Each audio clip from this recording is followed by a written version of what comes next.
अहम खबर है, एलपीजी की कीमत में 11 रुपये 79 पैसे फी किलो इजाफा कर दिया गया है। एलपीजी का घरेलू सिलेंडर 139 रुपये महंगा हो गया, जिसका नोटिफिकेशन भी जारी कर दिया गया। एलपीजी की नई कीमत अब 215 रुपये 95 पैसे फी किलो मुकर्रर की गई है। इसी बारे में मजीद तफसीलात जान लेते हैं। जीशान यूसुफजई हमारे साथ मौजूद हैं। जीशान, आगाह कीजिएगा।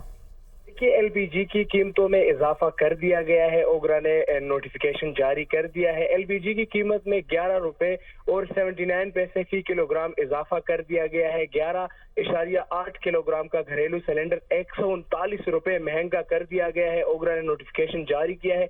एलपीजी की नई कीमत 215 रुपए 95 पैसे फी किलोग्राम मुकर्रर कर दी गई है।